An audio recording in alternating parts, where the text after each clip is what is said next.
এটা কথা কৈছে সাংসদগৰাকী যে বিজেপি যশৱন্ত সিং এলকে আদবানীৰ কথা কিন্তু নিজে কিন্তু নাই কথা চব যশৱন্ত সিং নৰেন্দ্ৰ মোদী আদৱানী তেওঁলোকে ৰাইজক দেখাই পেলাই গৈছে চৰকাৰী দায়িত্বত গৈছে গতিকে এই কথাবিলাক ইমান এজন সিনিয়ৰ এমপি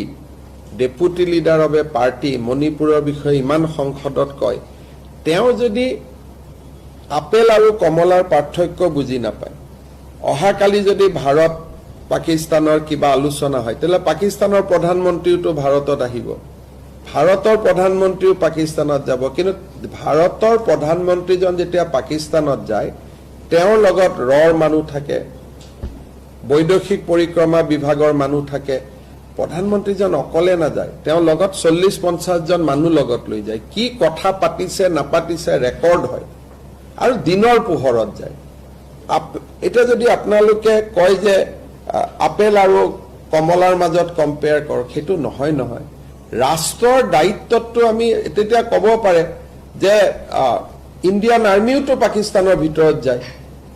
আক্ৰমণ কৰিবৰ কাৰণে গতিকে ৰাষ্ট্ৰৰ দায়িত্বত যোৱা আৰু সুপে সাপে যোৱাৰ মাজত বহুত পাৰ্থক্য আছে আৰু তেখেতে কোন কোন গৈ আছে তাক জাস্টিফাই কৰিব খুজি আছে তাৰমানে তেওঁ যোৱাটো হয় নেকি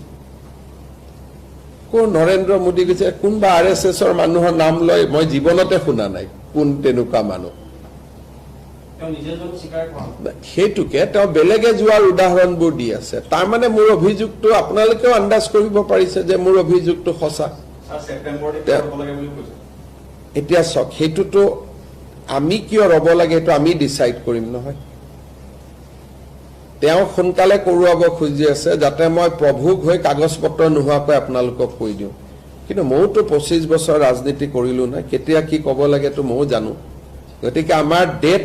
জানুৱাৰীতে 10 সেপ্টেম্বৰ দিছো যেনেকে বিয়া বাৰু কেতিয়াবা আপোনালোকে ক'ব নেকি যে বিয়াখন কিয় ডিসেম্বৰত ঠিক কৰিলে আজি এক ডেট কাল চাই কৰিব লাগে না গতিকে আমি দিন কাল কৰি 10 সেপ্টেম্বৰটো বান্ধি দিলো এটা তেওঁ কলেও সেইটো আগুৱাই নাহে তেওঁ কলেও সেইটো পিছুৱাই নাহে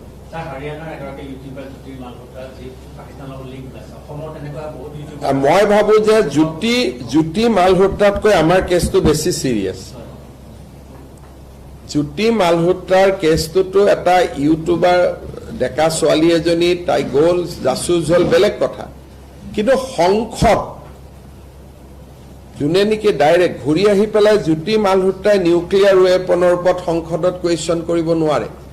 জ্যোতি মালহোত্ৰাই ৰাফেলৰ ওপৰত কুৱেশ্যন কৰিব নোৱাৰে কিন্তু আমাৰ জনাই সংসদত নিউক্লিয়াৰ ৱেপন কোট আছে ৰাফেল কোট আছে কোষ্ট গাৰ্ডে কোট কি ৰাখিছে গতিকে আমাৰ জনৰ লগত জ্যোতি মালহোত্ৰা যদি 10 এখেত 100 বাকি ইউটিউবাৰ বিলাক আপুনি যেটো কৈছে মই বুজিছো আৰু আমি সদায় এৰেষ্ট কৰি আছো কোনবা যদি পাকিস্তানত যোৱা নাম আছে মোক দি দিব জ্যোতি মালহোত্ৰাটো এতিয়া পাকিস্তানত তেওঁৰ লৰা অসমৰ্থিত বাতৰি যে তেওঁৰ সন্তান এটাও তাতে আছে বুলি কৈছে গতিকে বাট মই ইমান নাজানো মই কেছটো ষ্টাডিও কৰা নাই তেনেকুৱা যদি অসমত আৰু কোনবা আছে এজনৰ নামটো মই জানো আৰু যদি বাকি কিবা আছে নাম আপোনালোকে দিব ব্যৱস্থা লম